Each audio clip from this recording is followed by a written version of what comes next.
네, 안녕하세요. 네, 김주영 형제입니다. 어, 제가 태어날 때부터 교회를 나왔었는데 말씀을 하는 건 처음입니다. 29년 인생 처음인데 많이 부족하겠지만 피드백은 나중에 개인톡으로 보내주시면 네, 수용해서 다음에 더 발전된 모습으로 나오도록 하겠습니다. 오늘은 미리 양해 말씀드립니다. 오늘 사사기 3장을 함께 읽으면서 말씀을 나눠보려고 합니다. 사사기를 읽으면 저는 그런 말이 떠올랐습니다. 인간의 욕심은 끝이 없고 같은 실수를 반복한다. 이스라엘 백성들이 하나님을 떠나고 다시 돌아오는 과정을 여러 번 저희가 볼 수 있는데요.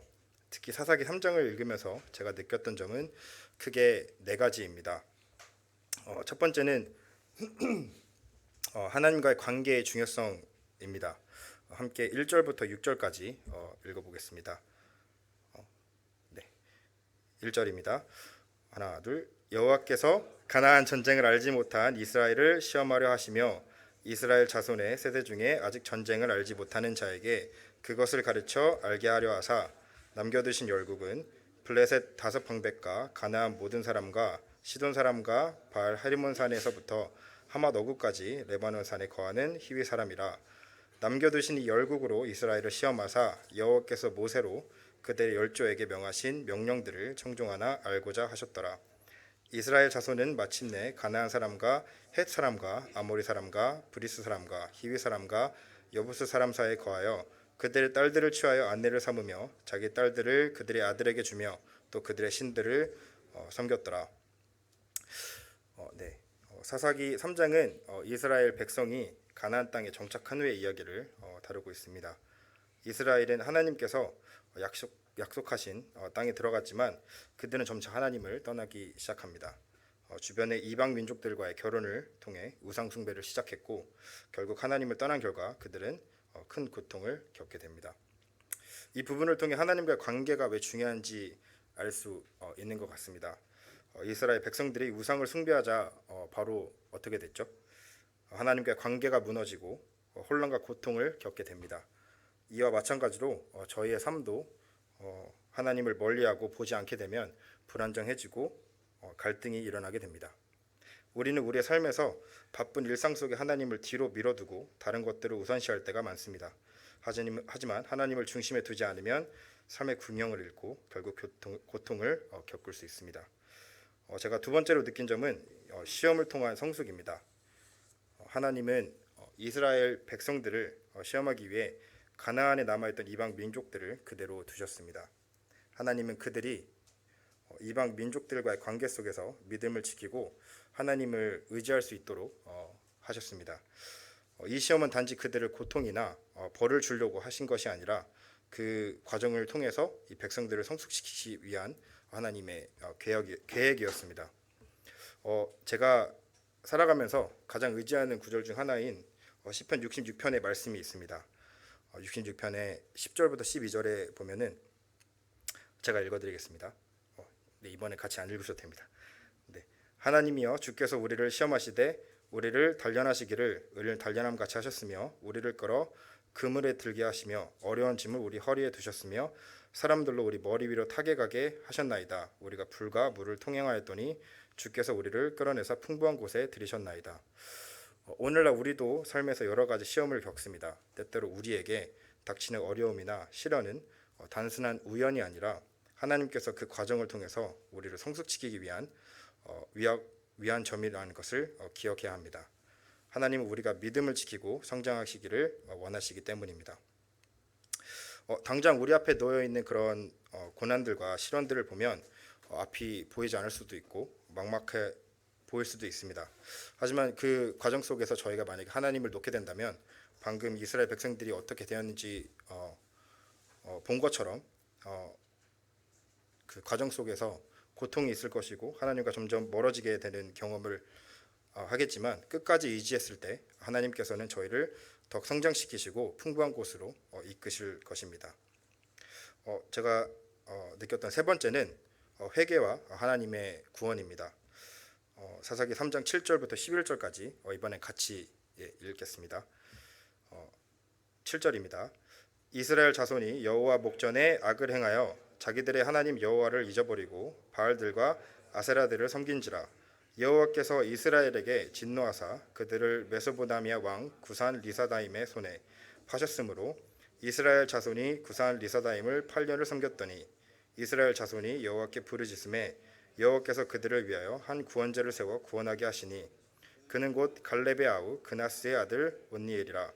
여호와의 신이 그에게 임하셨으므로 그가 이스라엘 사사가 되어 나가서 싸울 때 여호와께서 메소포다미아 왕 구산 리사다임을 그 손에 붙이심에 온니엘의 손이 구산 리사다임을 이기니라.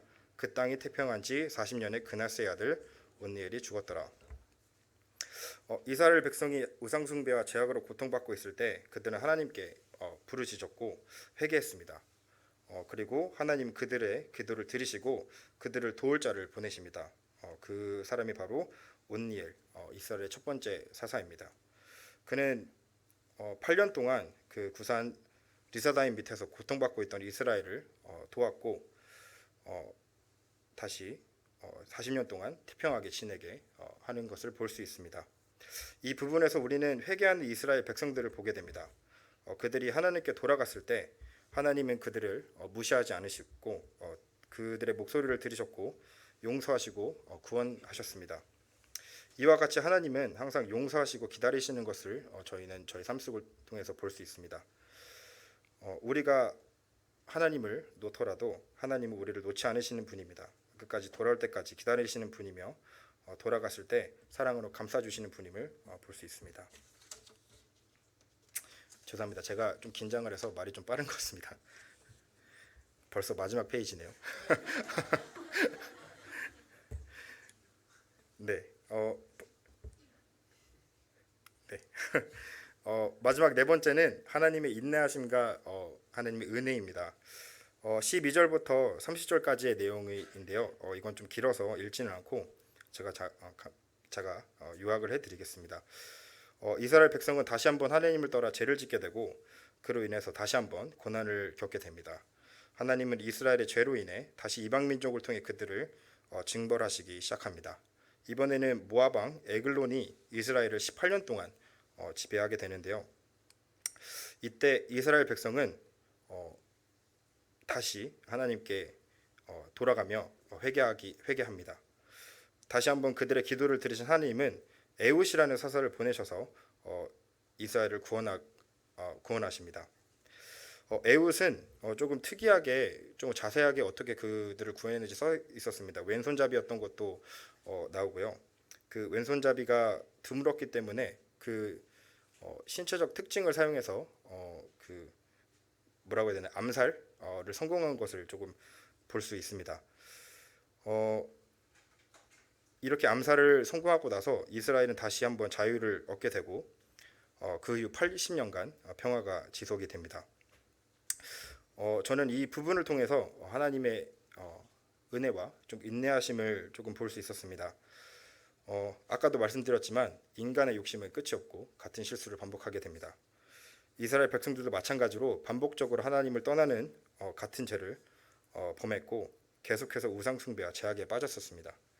그럴 때마다 하나님은 그들에게 벌을 내리셨지만 그들이 하나님께 돌아올 때까지 그들을 기다리셨습니다. 저희 어머니께서 저에게 가끔씩 해주시는 이야기가 있는데요. 제가 어렸을 때 하나님이래 할아버지께서 그 아기 때 저를 이렇게 쿡쿡 많이 찌르셨대요. 근데 이제 제가 어렸을 때지만 한 3번까지만 참고 4번 찌를 때 할아버지 자꾸 하나님이었는데 할아버지의 손을 잡고 할아버지의 손을 물었다고 합니다. 네, 그만큼 저는 인내심이 없는 사람인데 하나님은 그러지 않으시는 분입니다. 끝까지 저희가 돌아올 때까지 기다리시고 그 돌아왔을 때 책망하는 것이 아니라 사랑의 손으로 저희를 보살펴 주십니다. 그러면 마지막으로 정리를 하겠습니다. 사사기 3장은 이스라엘 백성들이 반복적으로 하나님을 떠나 죄를 짓고 고통받는 모습이 나옵니다. 고통을 겪고 난 이후에 하나님을 다시 찾게 될 때 하나님께서는 이들을 구원하시는 모습을 저희가 볼 수 있습니다. 이 모든 과정 속에서 저희는 하나님과의 죄송합니다. 한국말이 좀 서툴러서 관계, 하나님께서 주시는 시험을 통한 성장, 그리고 하나님의 구원하심과 인내하시는 모습을 저희는 보았습니다. 저희도 삶을 살아갈 때 하나님의 그런 인내하심과 기다리시는 주님을 잊지 않고 살아가기를 원합니다. 감사합니다.